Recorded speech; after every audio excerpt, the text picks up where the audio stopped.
everyone, welcome back to my channel, An Accidental Retiree. I'm Tammy. Welcome to part 2 of my series called My Childhood Trauma When Triggered is Like the Fire from a Dragon Burning My Present to Ashes in My Mind. Now, it's not always that it burns my mind to ashes, but when it's triggered, it sure does mess with me in it for a second at least, sometimes more. Sometimes days, depending upon what the new trauma is.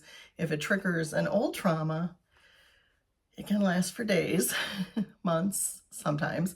And if it lasts for over a week and over a month, that's when I know I need to get counseling. So this is an unsponsored video, and I haven't had counseling in a while.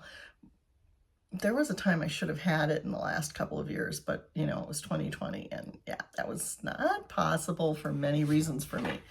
But I do have it on my to-do list, just because there were things that I went through and still am going through that, were triggered kind of to past traumas. So that's why I kind of went last week with that very first episode, because my daughter's divorce and even finding my brother triggered lots of memories from my very earliest childhood.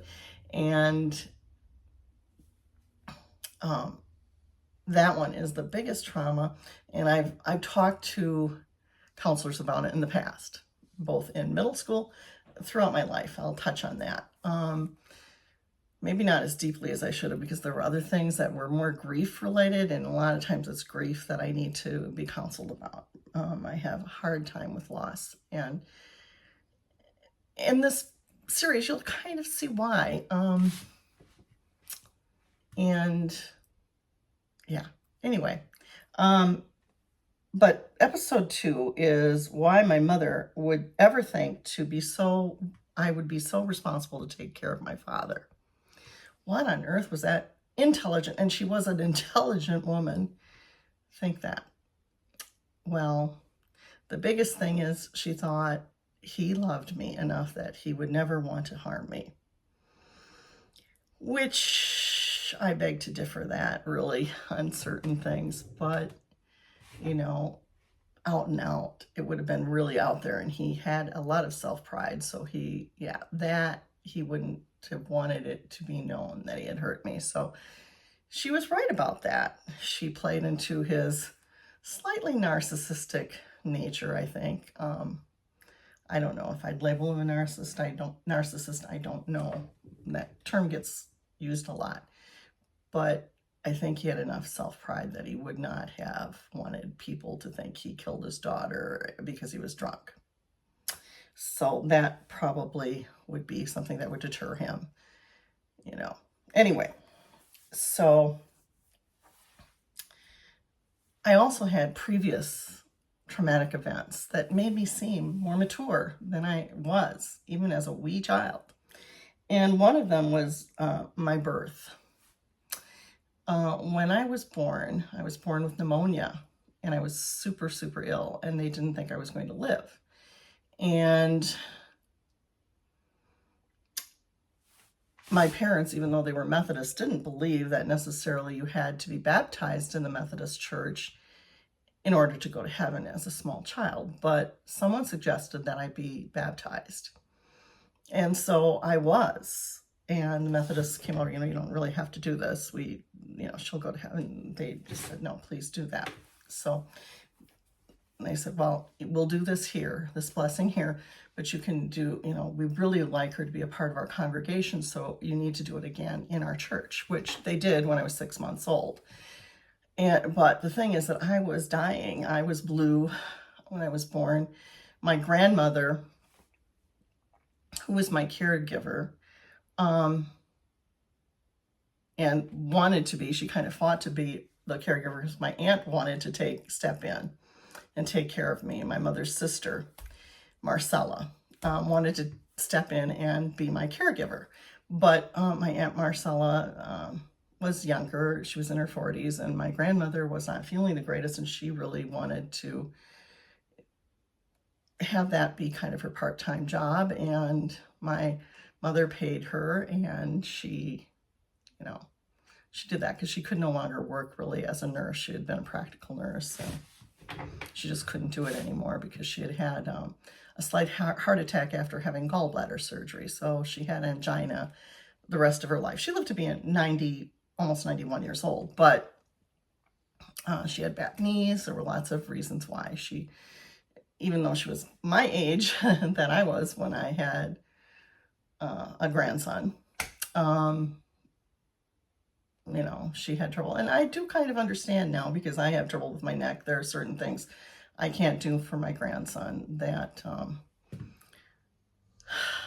like, you know, my grandson, because of his autism, is still in diapers, and I cannot do that all the time consistently. I still do my share of changing when need be, but I kind of rely on my daughter and husband to do more of that. But and there are days that are really hard for me. But my grandmother had the next door neighbor who happened to be my pediatrician.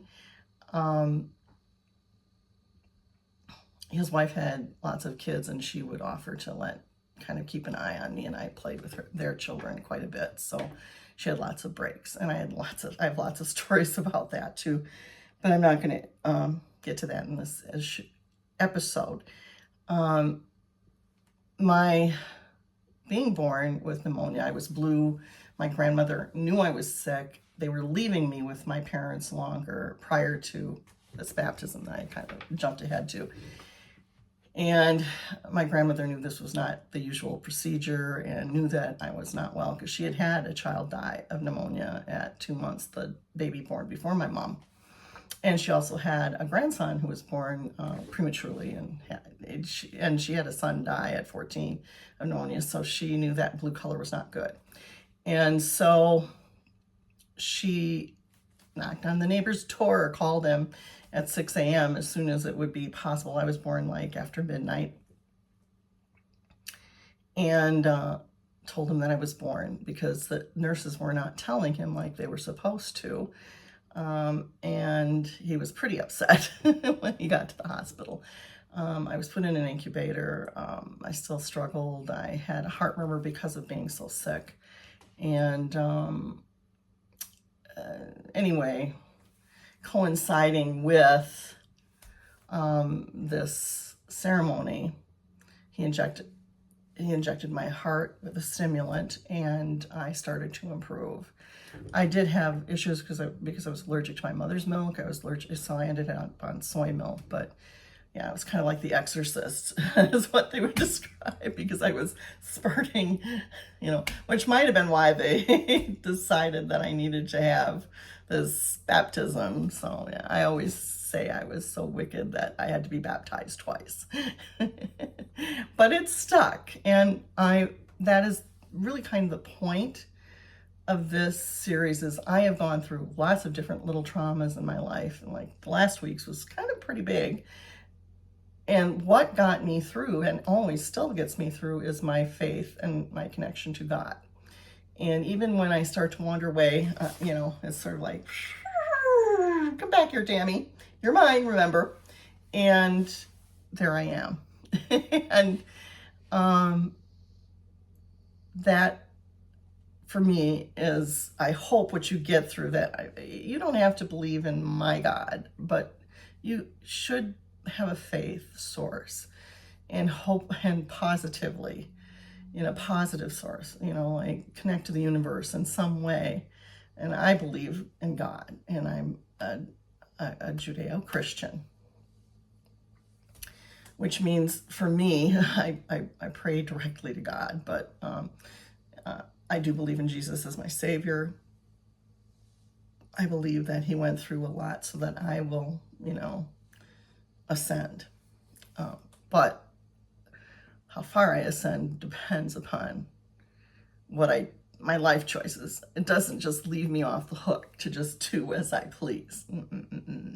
We still need to live a good life, and live in some of the, well, not some, all of the examples that Jesus has given us, you know, and one of them is to do unto others as we would have them do unto us. To, you know, and love your brother as yourself, and I strive to do that. It's not always easy. And, and I have doubts at times, and that's something that I believe is good.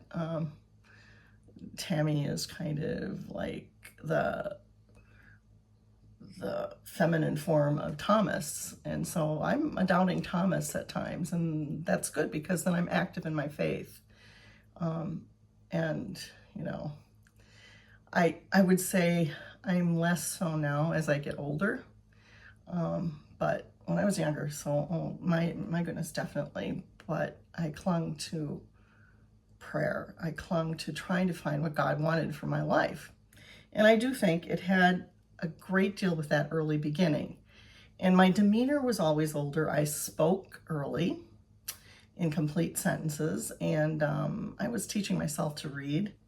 I could read Campbell's soup labels, pick out the right, give us chicken soup, and I would give us, tomato soup. And like, I was like a year and a half, 2 years old. I'd been watching Romper Room, and I would go do the prayer, God is great, God is good, and we thank Him for our food, and then I would have to, but they always did the Pledge of Allegiance. So one day I had to stand up, and I pledge allegiance to the flag of the United States of America. I'm saying it like perfectly two or under two. I don't know. We moved into our house in a small community near us, near the city I was born in, and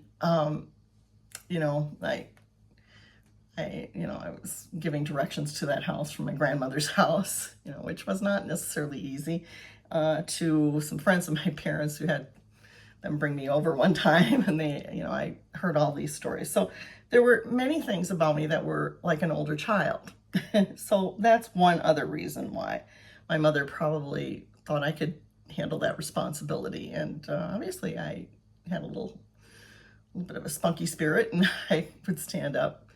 And then I would be embarrassed, because I was embarrassed when I told my dad not to drink. I mean, that was a hard thing for me to do, But anyway, I'm not described as, with my mom's colleagues, I was not described when they became my own, in a future version of myself. I taught in the same school, one of the same schools, several schools when I substitute taught, but on a full-time basis, I taught in the same school as my mother did. And one of her colleagues said, oh, I remember, and she was a kindergarten teacher, didn't have me, but she did know me and know of me. And she said, you were such a quiet, shy girl, and I never thought of myself that way, but I was, I wasn't afraid to speak out in class, but otherwise I was pretty shy. Anyway,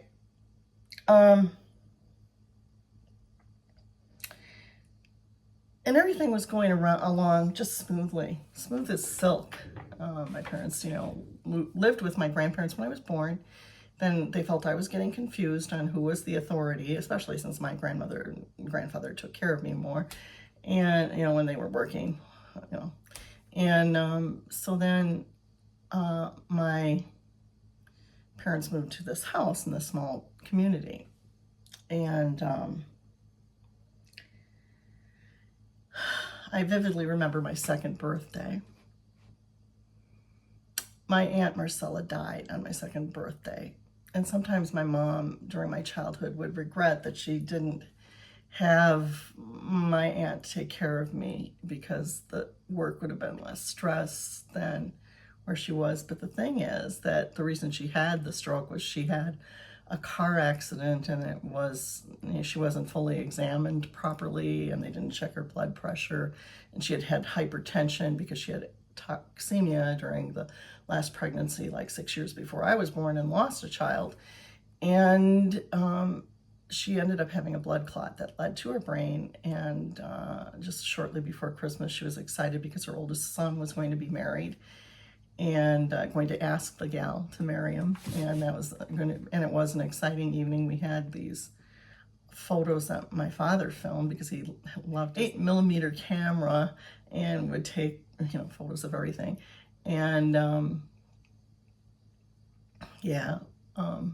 my my aunt died on my second birthday, and her children were 19 and 20, going on 21. And then they kind of were taken under my mom's wing as like almost an older brother and sister to me. So their children were born like 5 and 6 and 7 years younger than me, and I'm very close with them. And I kind of have always looked at my second cousins as sort of my nieces and nephews, especially in those families. And one other, my father had a niece that moved up and stayed. Her twin sister also did, but the niece that stayed in Wisconsin, her children were then close to my father, and then we had Christmases together as I grew up. And so I had like this big extended family at Christmas time. And so I was like auntie to all of them. And sometimes I still am. I think sometimes they treat me sort of like a Dottie person, but, and that's okay. And, you know, and I'm not really close to them anymore, but although I would say I chat online with one of them regularly and so on. So that's, and she's a real support system for me, and I try to be for her too.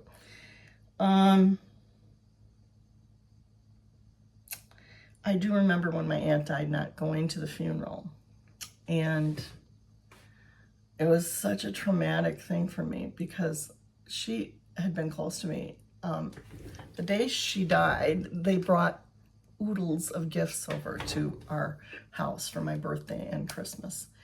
And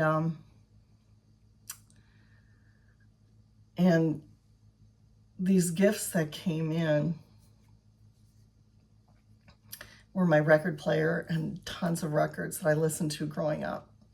Some were 45s, like I had Ring of Fire, and then I had lullabies, one that had scarlet ribbons on, and I had 101 Dalmatians. I had, I know those were kind of my favorites. And my mom would play that record player when I hated taking naps, but she'd play that record player and I'd listen to those records. Sometimes I'd sing along as I got to know the songs. And it was a connection with her growing up. But I was so traumatized. We'd have gatherings and I was trying to understand because they didn't let me go to the funeral. I remember being at my pediatrician's house and they let me tinkle around on their piano, and the kids weren't around. I don't know where they were. I was kind of alone with, you know, them, with the mom mostly. And they, like I said, they lived next door to my grandparents. And then, so I remember that, and I remember asking at Easter, where is she? And they tried to explain what a cemetery was. And we'd go to the drugstore, and they used to have these, and I thought they were pretty, little glass, little things where they put like hair pieces, you know, like hair barrettes and, you know, little jewelry items that they would have at the Walgreens or Five and Dime. And they were like little glass things. And I said, is that a cemetery? I didn't understand what a cemetery was. And it was kind of funny because my grandfather had wanted to be a mortician, and after that they took me to tons of funerals, so I saw lots of dead people afterwards. So then I did understand, but I never saw my aunt, and I never made that connection. And so when we'd go to her house, it would kind of traumatize everybody because I'd be looking for her and I could not find her. And then the worst thing was I stood up for both children's weddings. But when the son got married, it was just like not quite a year. It was that next September. And there was one of his aunts or some relatives from the other side of the family had one of my aunt's dresses on. And I thought it was her, and I'm running after her calling, Marcella, Marcella, Aunt Marcella, you know, and it was this other lady, and I didn't know. And I didn't, you know, and my mom sat me down and, you know, was, you know, you can't, you know, she's gone, she's not, you know, tried. And I think that's when I figured it out. So we had their children every year over on my birthday. And every year, and it's not their fault. My cousin would say, well, you're 4 years old.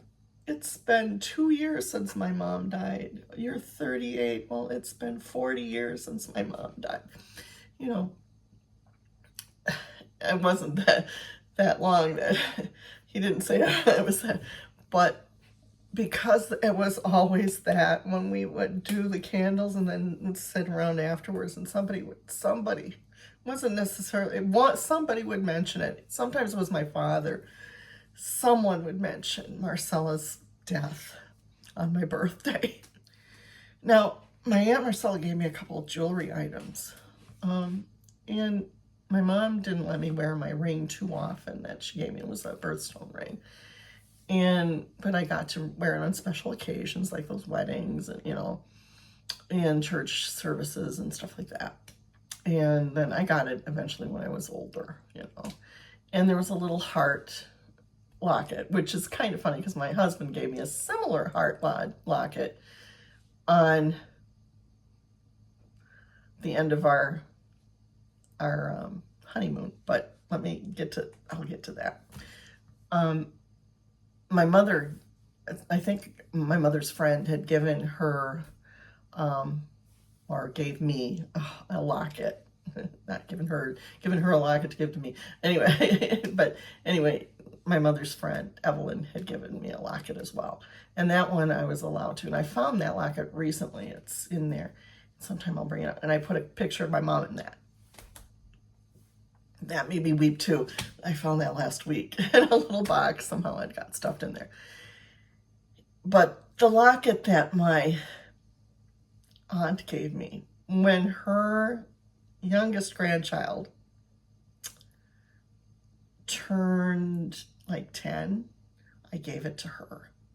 Because she had never gotten a chance to, none of them got a chance to know their grandmother. She didn't get a chance to know her grandmother or her grandfather. Everybody else did. So I did that. And then one of my and that was like the son's youngest child. The daughter's younger child, well, it wasn't her younger child, but one of her grandchildren was born in December. So I sent the birthstone ring to them. Because I just felt that at least someone in the family got something from Marcella. And the record player I enjoyed for years, and so I had those memories. And I remember being safe and loved her house. I don't remember her. But her her granddaughter that looks a lot like her, I'm very close to. And when I hear her laugh, it's familiar. Oh, I'm sorry. Like I said, trauma will come back to you, but you don't expect it. And these are good tears. These are happy tears. But they are the things that made me a little more mature. That my mom would think not only that my dad loved me enough that he would not, and had enough pride that he would not hurt me. I think she thought it was the love, but I think it was more the pride. And I will tell you next time why I think that. But I think we've had enough of my trauma this week. And, the roughest part of my life were those first 4 years. But the first 4 years form your character, and I can't say that it hurt me. It probably made me a better person, a more compassionate person, a more understanding person, and a stronger person. So I want you to understand that this isn't like, oh, poor me story. This is a story of how trauma makes you stronger. but it's very hard to get through. And sometimes you do need help with it. So please, if you are suffering from something that is keeping you, like I said, depressed, upset, impacting your life, burning it to ashes in the present for more than a day, more than a week, a month, get that help. Get that help.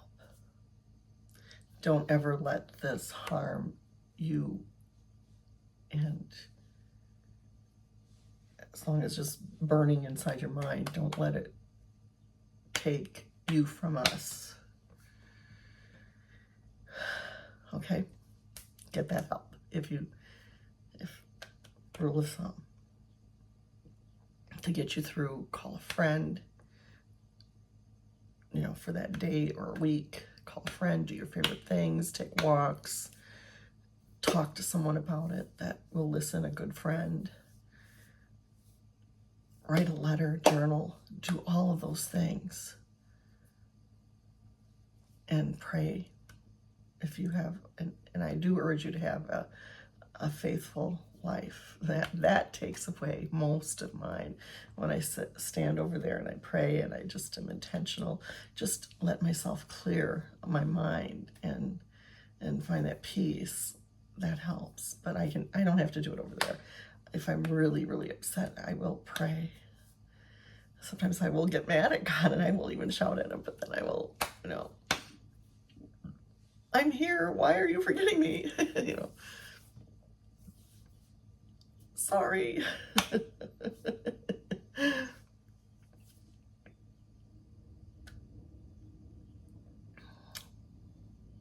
But I do hope that you find something like that to help you. And I hope those little keys will help you too.